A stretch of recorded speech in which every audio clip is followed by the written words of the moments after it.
રીતે તો તમારું સેટિંગ જ નહોતું બરાબર તો ક્યાંથી આવે? આજે મેં ગઈકાલે કર્યું આ એમ જ રાખશો તો વાંધો નહીં આવે.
ચાલો મને ગઈકાલે યાદ હતું પણ મેં ઓફિશિયલી એને સ્કીપ જ કર્યું. મેં કહ્યું તમે સામેથી યાદ કરાવો.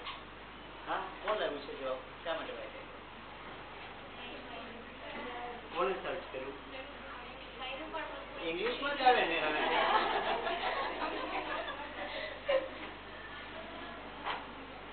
વાય નહીં મળે. બીજા કોઈ કોને કોને સર્ચ કર્યું? તમે કર્યું?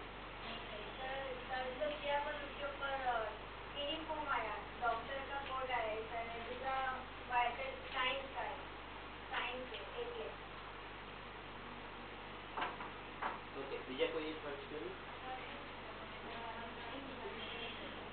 કઈ જવાબ નહીં મળ્યો. તો મળ્યો તમને જવાબ? હા પણ કઈ નહીં, નર્સ નહીં પહેરે તો નર્સ પણ પહેરે છે, ડોક્ટર પણ પહેરે છે. તો વ્હાઈટ વ્હાઈટ કલર શા માટે?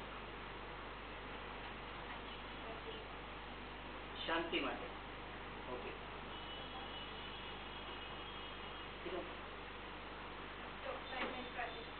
ચોકસાઈ ને વ્હાઈટ ને સાથે સંકળાયેલો છે.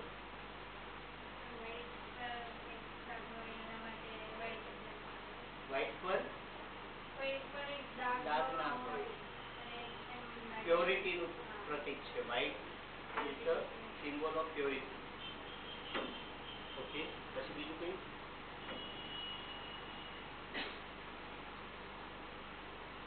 શુદ્ધતા, પવિત્રતા,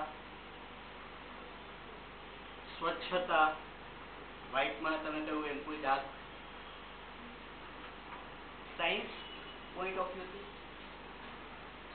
when you are working on say microscope ઉપર તમે કામ કરો છો કે લેબમાં સ્લાઇડ્સ જુઓ છો, તમે બીજો કોઈ કલર પહેર્યો હશે ને તો એનું રિફ્રેક્શન પેલી સ્લાઇડ ઉપર આવશે કલર ડેવિએશન ના આધારે. જ્યારે વ્હાઈટ એપ્રન પહેર્યો હશે તો સફેદ રંગ છે એ બીજા કોઈ કલરને પ્રભાવિત કરતો નથી. કોઈ સ્લાઇડ હશે, તમે બ્લુ કલર પહેરેલો હશે તો એ સ્લાઇડનો કલર ટોન છે એના ઉપર બ્લુનું અસર આવવાની શક્યતા ખરી? હા કે ના? બ્લેક હશે તો રેડ, પિંક, વ્હાઈટમાં નહીં આવે. બરાબર છે. વ્હાઈટ બેસિકલી કોઈ કલર છે ખરો? બધા કલર ભેગા થઈ જાય એટલે શું બને? વ્હાઈટ કલર બને. બધા જ કલર ભેગા થઈ જાય એટલે વ્હાઈટ કલર બનતો હોય છે. સો વ્હાઈટ કલર સાયન્ટિફિકલી સ્પીકિંગ તમે જ્યારે લેબમાં કામ કરો છો તો તમે એવું કહેશો તો નર્સે શા માટે પહેરવું જોઈએ? લેબ ટેકનિશિયને જ પહેરવું જોઈએ. એકચ્યુઅલી હોસ્પિટલની અંદર પણ વ્હાઈટ એપ્રોન જ પહેરવો એવો ટ્રેન્ડ હવે રહ્યો નથી. અલગ અલગ કલર ટોનના એપ્રોન હોય છે. કારણ કે નર્સે એમ કંઈ જરૂરી નથી કે બધાએ લેબમાં જ કામ કરવાનું હોય. તો બેસિકલી વ્હાઈટ પસંદ કરવા પાછળનું ઉદ્દેશ એક આ. તો બીજો ઉદ્દેશ વ્હાઈટ એપ્રોનનો મેં તમે જે રીતે મને જણાવ્યું એમ સાદગીનું પ્રતીક છે, પવિત્રતાનું પ્રતીક છે. White is a symbol of peace, શાંતિનું પ્રતીક છે. તમારો જે વ્યવસાય છે એ નોબલ પ્રોફેશન કહેવાય અને એના માટે સૌથી ઉમદા કહી શકાય એવો કલર કયો પસંદ કરવામાં આવે છે? વ્હાઇટ. ફાઇન. આજે વાત કરવી છે what is health.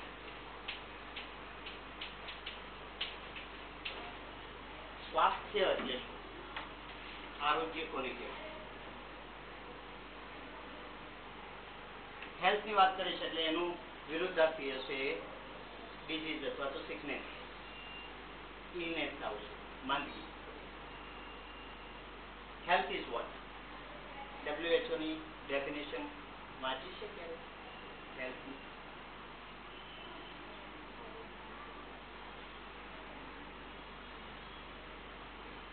Health is physical, mental, social અને ભારતના પ્રેક્ષમાં વાત કરીએ આપણે તો સ્પિરિચ્યુઅલ,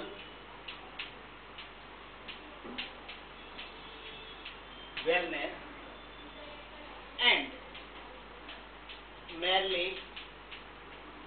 absence of disease. એક પ્રેક્ટિસ કરજો તમે. હું ઘણી વખત તમારા ક્લાસની અને મોટા ભાગે દરેકની આદત હોય છે ઇંગ્લિશમાં લખાયેલું હોય કોઈ સ્પેલિંગની ખબર પડે નહીં, મિનિંગ ખબર ના હોય અને તમે પૂછો નહીં અને હું જણાવું નહીં કે મને એમ હોય કે તમને આવડે છે ને તમને એવું હોય છે કે તમને એકને જ નથી આવડતું, બાકીના બધાને આવડે છે. એટલા માટે થઈને તમે એવું વિચારો કે હું પૂછીશ તો મને મૂર્ખ ગણવામાં આવશે. થાય ને આવું? તો પૂછવાની હિંમત થાય નહીં. પૂછવાની હિંમત ના થાય એ વસ્તુ યોગ્ય નથી, પૂછી લેવું જોઈએ. છતાં પણ એમ થાય કે ઘડીએ પૂછશો અને તમને ખુદને કમ્ફર્ટેબલ ફીલ નહીં થાય તો ઘરે જઈને ગૂગલ દેવતાને પૂછી લેવાનું. will definitely give the answer. See, googling is one of the very important art જે દરેકને આવડવું જોઈએ. તમે મને જે જવાબ આપો ને કે મને વ્હાઇટ એપ્રોન શા માટે નર્સે વેર કરવો જોઈએ, એનો જવાબ ગૂગલ પરથી ના મળો, એનો મતલબ એવો થયો કે કાં તો ગૂગલ પાસે જવાબ નથી ને કાં તમને પૂછતા આવડ્યું નહીં. શું સાચું હશે? તમને પૂછતા આવડ્યું.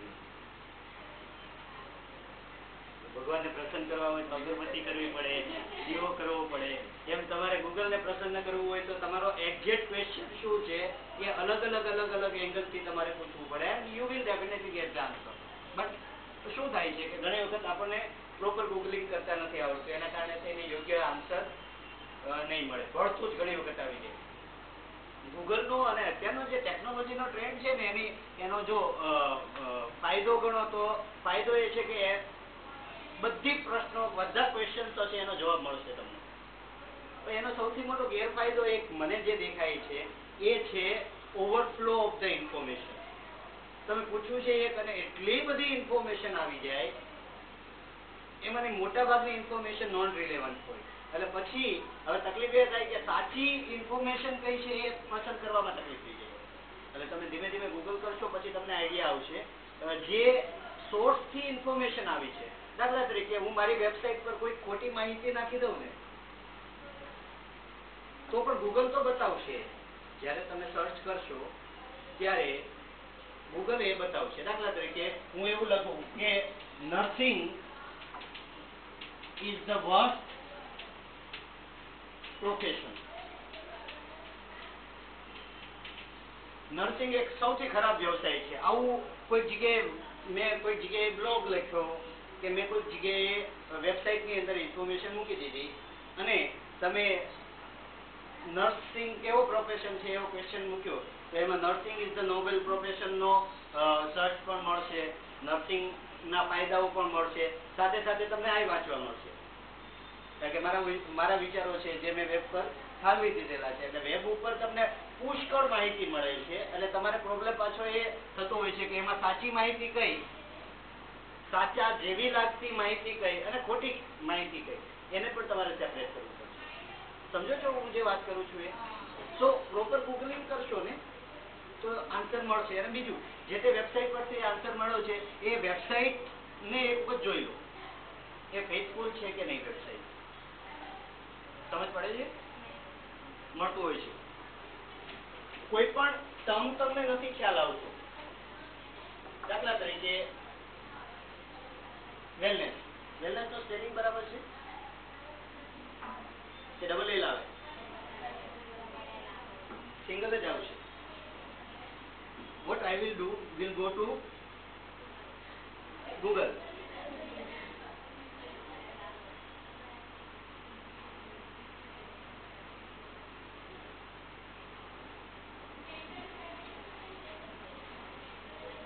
અહીંયા સીધું જ હું ડિસ્પ્લેમાં ખાલી હું ગૂગલ એટલે ગૂગલમાં જઈને કરવાની જરૂર નથી.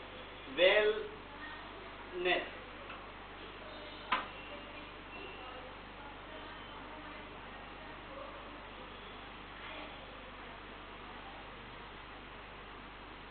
આન્સર સીધો નથી મળતો. હું શું કરીશ, આગળ લખીશ ડિફાઇન. ડિફાઇન પછી ડિફાઇનમાં જુઓ પહેલું જ સજેશન એમણે આપી દીધું, WELLNELL, એટલે મારો સ્પેલિંગ ખોટો છે. તો ખોટો સ્પેલિંગ હું અહીંયા નાખીશ તો પણ એ બતાવશે. તો જે રિયલ હશે એ ડિફાઇન વેલનેસ હું નીચે ક્લિક કરીશ.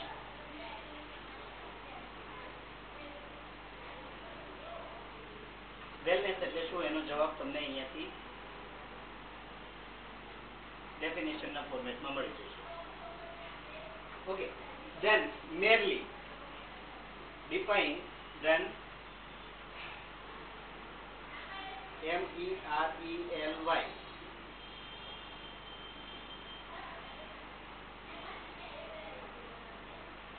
merely એટલે શું એનો તમને અહીંયા ખ્યાલ આવી જશે. અહીંયા merely meaning પણ મળશે. જો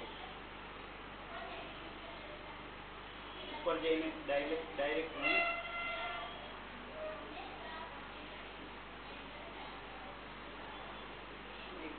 હિન્દી કરી દીધું છે.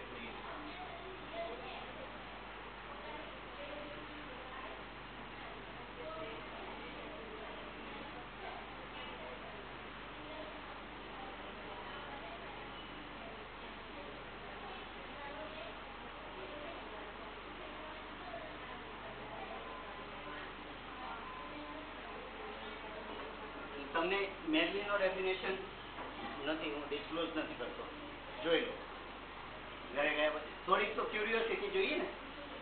ઓકે, સો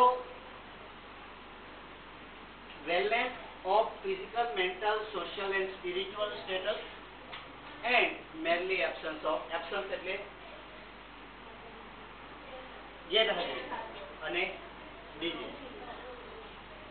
શરીરમાં કોઈ પણ પ્રકારના રોગ અવેલેબલ નથી અને વ્યક્તિ શારીરિક, માનસિક, સામાજિક અને આધ્યાત્મિક રીતે all is well, everything is fine. વ્યક્તિને કોઈ શારીરિક રીતે બીમારી નથી, માનસિક રીતે સ્વસ્થ છે. જુઓ, WHO એ આ ત્રણ જ ગણતરીમાં લીધેલા છે. WHO ની જે ડેફિનેશન છે એની અંદર ફિઝિકલ, મેન્ટલ અને સોશિયલ જ છે. પણ મેં કહ્યું એમ તમે ઇન્ડિયન કલ્ચર પોઈન્ટ ઓફ વ્યૂથી જ્યારે હેલ્થને ડિફાઇન કરો છો ત્યારે સ્પિરિચ્યુઆલિટી, આધ્યાત્મિકતા પણ એટલી જ અગત્યની બને છે.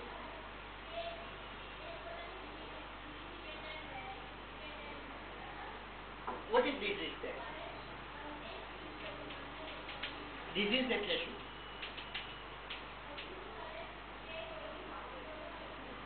બીજી એક બાબત, જ્યારે કોઈ પણ ટર્મ તમારી પાસે આવે છે, કોઈ પણ શબ્દ આવે છે, તો try to break the word. શબ્દને તોડવાનો પ્રયત્ન કરો. મોટા ભાગે તમે શબ્દને તોડશો તો મોટા ભાગે એમાંથી અર્થ તમને મળી જશે. આને તોડીએ. This વત્તા is disease. What is this? Discomfort. This શબ્દ નેગેટિવ દર્શાવે છે. This નો મતલબ થાય નથી, નકારાત્મક છે, ના.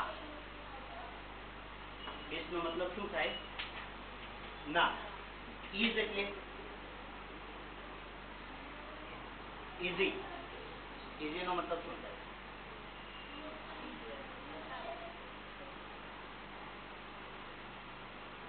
કમ્ફર્ટ રિલેટેડ છે. easy એટલે સરળ, સુગમ.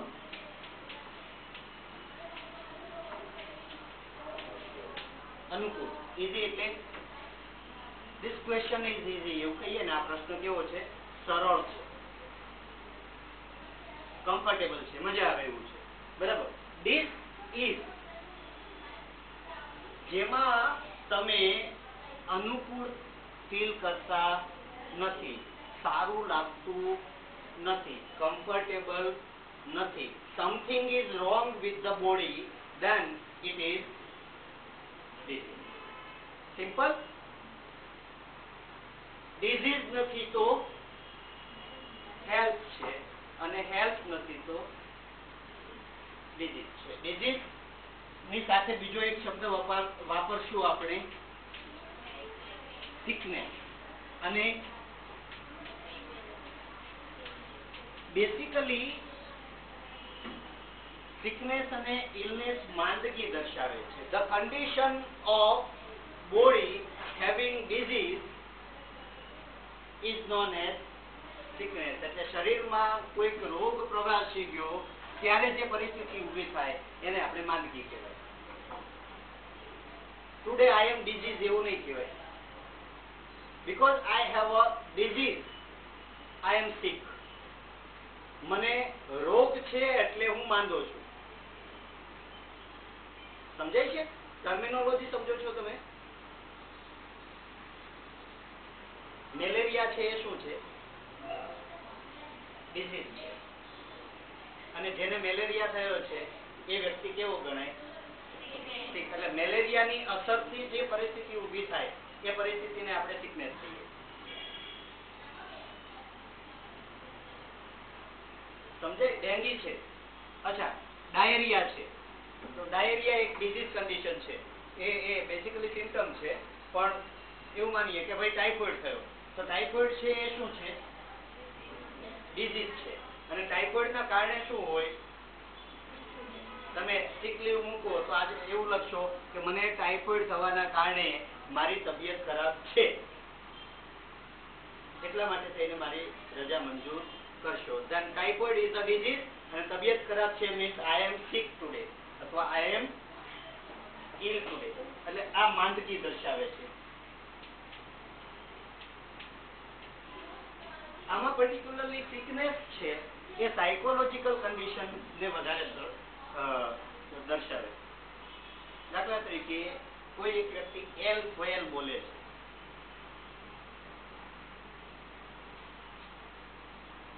બહુ ખરાબ વર્તન કરે છે, આપણે શું કહીએ? You are sick. You are sick means તું માંદો છો. માંદો એટલે તારી મેન્ટલ હેલ્થ બરાબર નથી, તને ખબર નથી શું બોલવું જોઈએ, ખોટા ખોટા આક્ષેપો કરે છે અથવા તો ખોટું ઇન્ટરપ્રિટેશન કરે છે કોઈ એક વ્યક્તિ, લિમિટ બહારનો ગુસ્સો કરે છે. તો આ બધી કન્ડિશનને આપણે કોની સાથે, મોટા ભાગે સિકનેસ છે એને કોની સાથે ઘણી વખત જોડતા હોઈએ છીએ? આપણે સાયકોલોજી સાથે જોડતા હોઈએ છીએ, મેન્ટલ હેલ્થ સાથે જોડતા હોઈએ છીએ. ઇલનેસને મોટા ભાગે ફિઝિકલ હેલ્થ સાથે જોડતા હોઈએ છીએ. શબ્દ ત્રણેય વાપરો તમે. ડિઝીઝ એટલે રોગ એ અલગ છે, સિકનેસ અથવા તો ઇલનેસ એકબીજાની જગ્યાએ વાપરો તો કશું ખોટું નથી. સિક લીવ લેવાની હોય, રજા. સિક એટલે માંદગીની રજા. સિક લીવ શા માટે લો? બીકોઝ યુ આર ઇલ, કારણ કે તમે માંદા છો. લખી દેશો.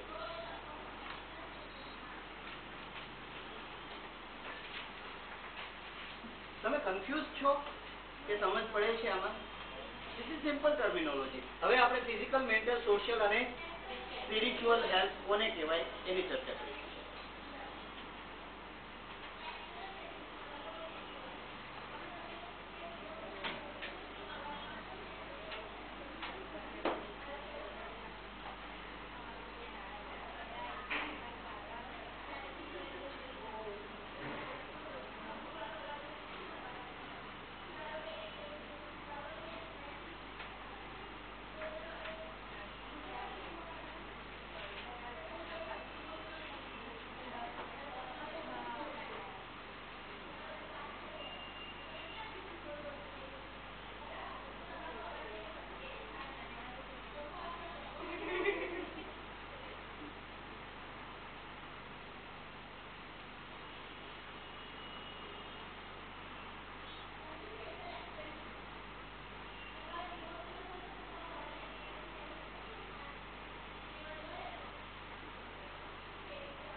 તમારે 10 દિવસ જેવું થઈ ગયું? જે નવા ચહેરાઓ છે હવે તો નવા જૂના જેવું કઈ નથી રહ્યું, બધા મિક્સ થઈ ગયા. ઓલ સેટ નાઉ કન્સેપ્ચ્યુઅલી બધા સબ્જેક્ટમાં કયા સબ્જેક્ટમાં પ્રોબ્લેમ થાય છે? શેમાં કયા વિષયમાં તકલીફ થાય છે? મિડવાઇફરી.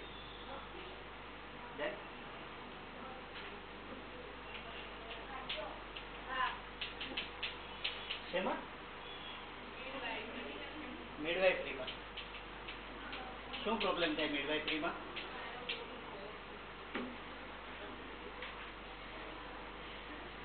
समझ में नहीं आता है, ऊपर से चला जाता है. फिजिकल वर्ड आवे छे, then it is related with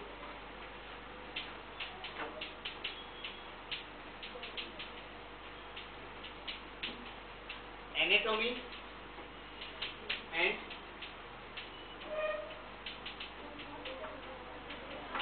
physiology. જ્યારે હું શારીરિક આરોગ્યની વાત કરું છું ત્યારે એ શરીરની રચના સાથે સંકળાયેલું હશે અને શરીરના અંગોના કાર્ય સાથે સંકળાયેલું હશે. એટલા માટે ફિઝિકલ હેલ્થમાં પ્રોબ્લેમ ક્યારે થાય? જ્યારે શરીરના અંગો યોગ્ય ના હોય. દાખલા તરીકે બે આંખ છે, બે આંખમાંથી એક આંખ ત્રાંસી છે, એનાટોમીનો પ્રોબ્લેમ થયો. આંગળીઓ 5 છે, 5માંથી 2 કપાઈ ગયેલી છે, એનાટોમીમાં પ્રોબ્લેમ થયો. બરાબર છે. કંઈક વાગ્યું અને હાથ પર સોજો આવી ગયો, શેપ ડિફોર્મ થયું, એનાટોમી બદલાય. એટલે જ્યારે વ્યક્તિની એનાટોમી પ્રોપર ના હોય, દરેક અંગો યોગ્ય સ્થાન પર ના હોય, દરેક અંગોનો શેપ યોગ્ય ના હોય, ત્યારે પ્રોબ્લેમ થાય એ ફિઝિકલ હેલ્થને ઇફેક્ટ કરે. અને જેવી એનાટોમી બદલાય એવી ફિઝિયોલોજી બદલાય. ઓફકોર્સ જ્યારે શરીરના અંગોમાં કઈ તકલીફ આવે છે એટલે શરીરના અંગો કાર્ય કરતા એની જે કાર્યક્ષમતા છે એમાં ફેરફાર થાય, યોગ્ય રીતે કામ ના કરે. દાખલા તરીકે જઠરની અંદર ખોરાક ગયો અને ત્યાં કંઈક ફૂડ પોઈઝનિંગ થયું, એના કારણે થઈને વોમિટિંગ ચાલુ થઈ ગયું.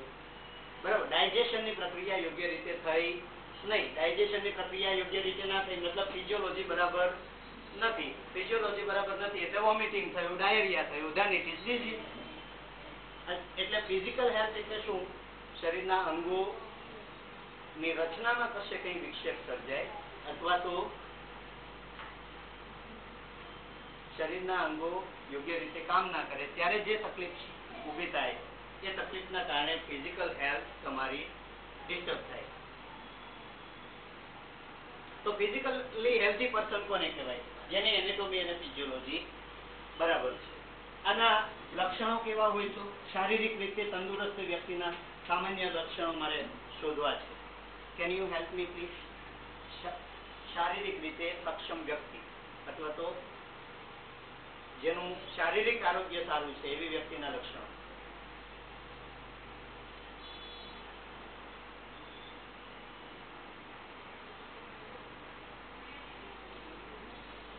જેની એનાટોમી અને ફિઝિયોલોજી બરાબર છે. પેલું લક્ષણ, જેના શરીરના અંગો યોગ્ય રીતે ગોઠવાયેલા છે અને દરેક અંગો યોગ્ય રીતે કામ કરે છે. જેની ADL નોર્મલ છે. ADL એટલે એક્ટિવિટી ઓફ ડેઇલી લિવિંગ કેવી હશે?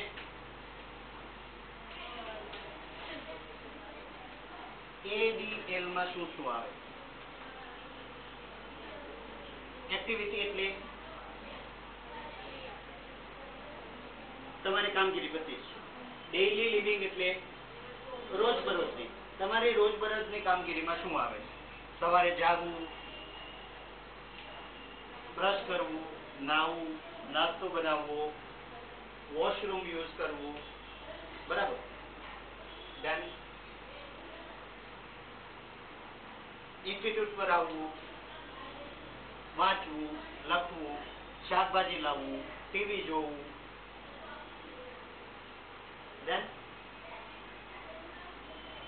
ટેલિફોન કોલ એટેન્ડ કરવા, મિત્રો સાથે વાતો કરવી, ઘરે ગયા પછી રેસ્ટ કરવો, રાત્રે ઊંઘ લેવી, એ ટુ ઝેડ બધી વસ્તુ શેમાં આવશે? Activity of daily living. હવે માથું દુખે છે તો વાંચી શકો યોગ્ય રીતે, તો એડીએલ ડિસ્ટર્બ થાય. બરાબર. જે દિવસે તાવ આવેલો છે, ખાવાનું ભાવશે તો યોગ્ય રીતે ખોરાક લેવાશે ના, તો એડીએલ ડિસ્ટર્બ થઈ.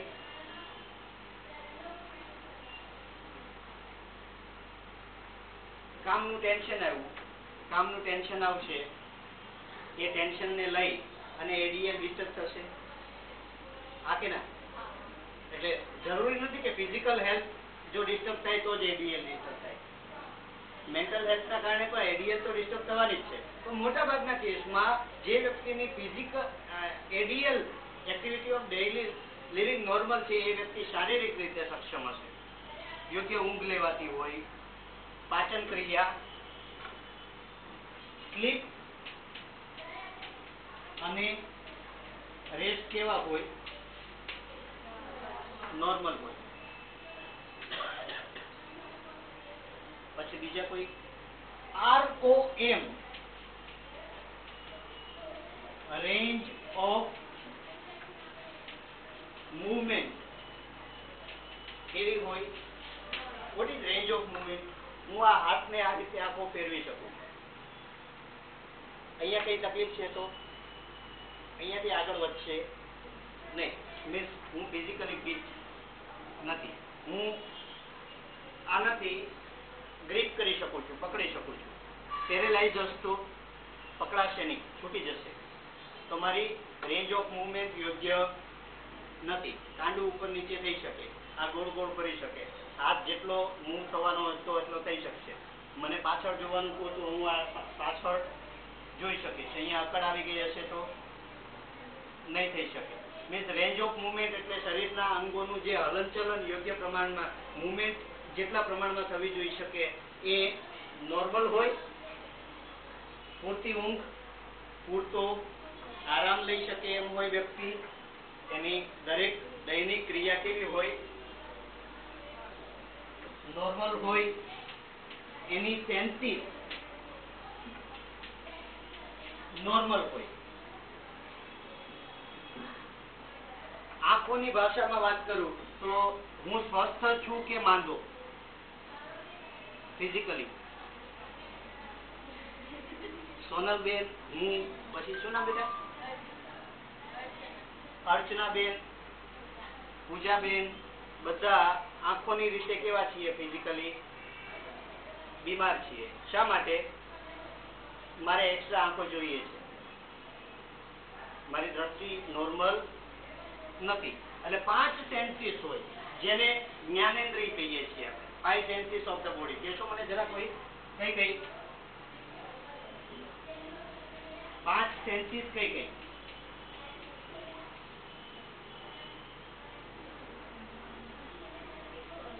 જ્ઞાનેન્દ્રિય 5 હોય ને આપણી? બોલો. આંખ, કાન, નાક, જીભ અને ચામડી. આઈ ફોર વિઝન, દ્રષ્ટિ માટે. નોઝ, કાન સાંભળવા માટે હોય, નાકથી સંભળાય નહીં બેન, સુંઘાય. નાક, nose for smell. ear to hear, સાંભળવા માટે, વોઇસ. ધેન ટંગ, ટેસ્ટ માટે. અને સ્કિન, સ્પર્શ માટે, ટચ માટે. આ 5 સંવેદનાઓને વ્યક્તિ પાસેથી લઈ લેવામાં આવે તો શું થાય? તમારું શરીર એમનું જ છે. આંખે છે, જોઈ શકાતું નથી. કાન છે, જેનાથી સાંભળી શકાતું નથી. નાક છે, શ્વાસ લો એનો વાંધો નહીં, ગંધનો ને પારખી શકતા નથી. જીભથી તમે સ્વાદ પારખી નથી શકતા. ને સ્કિનથી ગરમી, ઠંડી, કોઈ પણ જાતનો સ્પર્શની અનુભૂતિ કરી નથી શકતા. તો હવે મને કહો, તમારી આજુબાજુ વાતાવરણમાં શું થઈ રહ્યું છે એનાથી તમે પરિચિત રહી શકશો ખરા? આ 5 વસ્તુ કાઢી લો એટલે કશું રહેતું નથી. આ 5 ને જ્ઞાનેન્દ્રિય કહેવામાં આવે છે. જ્ઞાન આપતી ઇન્દ્રિયો, અંગો, 5 સેન્સીસ. જેની 5 સેન્સીસ સાબુત છે, નોર્મલ છે, જેની રેન્જ ઓફ મૂવમેન્ટ નોર્મલ છે, જેની સ્લીપ રેસ્ટ પેટર્ન નોર્મલ છે, જેની દેહ ધાર્મિક ક્રિયાઓ નોર્મલ છે.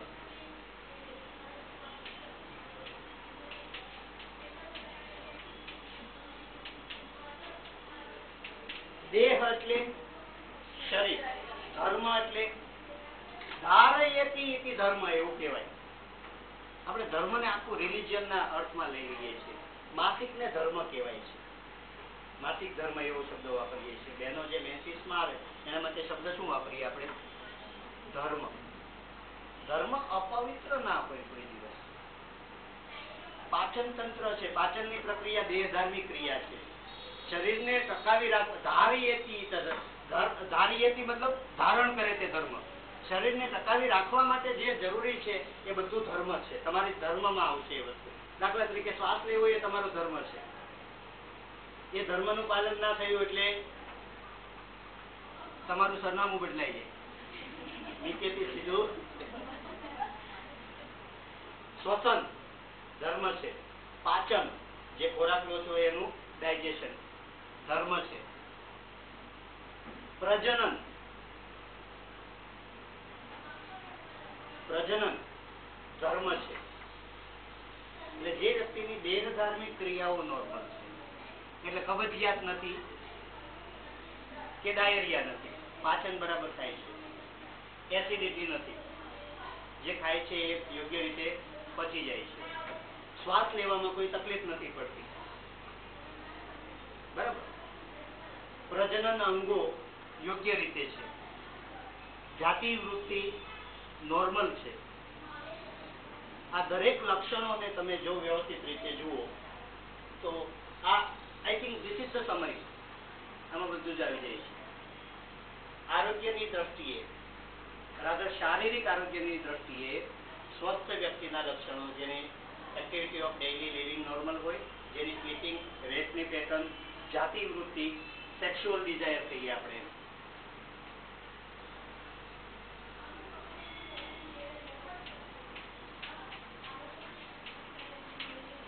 જાતિ વૃત્તિ નોર્મલ હોય,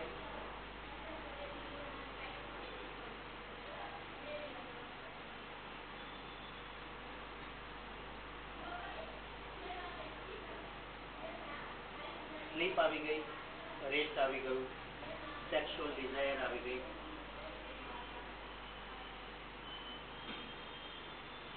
ઓકે. જેની રેન્જ ઓફ મૂવમેન્ટ નોર્મલ હોય, જેની 5 ઇન્દ્રિયો યોગ્ય રીતે કામ કરતી હોય અને દેહ ધાર્મિક ક્રિયાઓ normal. What is the difference between living agent and non living agent? તમે એનેટોમી શરૂ થઈ ગયું છે, કદાચ વાત થઈ કે નહીં મને ખબર નથી, પણ સજીવ અને નિર્જીવ વચ્ચેનો ડિફરન્સ તમને ખબર છે. સજીવનો નાનામાં નાનો ઘટક એને શું કહીએ આપણે? સેલ, કોષ. અને દરેક કોષની પોતપોતાની દેહ ધાર્મિક ક્રિયાઓ હોય. પરસેવો વળવો, શરીરની ક્રિયા આવશે, બરાબર. કારણ કે તમે તેલ ગણો કે આખું બોડી ગણો, સ્વેટિંગ આવશે, પછી ઘસારો લાગશે, તેલ અમુક વૃદ્ધાવસ્થા આવશે. તો આ દરેક સેલની સાથે અમુક ઘટનાઓ બનતી હોય છે. નોર્મલ વ્યક્તિ એને કહેવાય કે જે વ્યક્તિમાં આ મુજબના લક્ષણો જોવા મળે. Is it clear everyone? Confusion? કોઈ ક્વેરી? લખી લેજો. બેનો આજ પૂરતું ફિઝિકલ હેલ્થ પૂરતું મર્યાદિત રાખીએ આપણે. નેક્સ્ટ સેશનની અંદર મેન્ટલ, સોશિયલ અને સ્પિરિચ્યુઅલ હેલ્થ કોની કોઈ એની વાત કરીશું.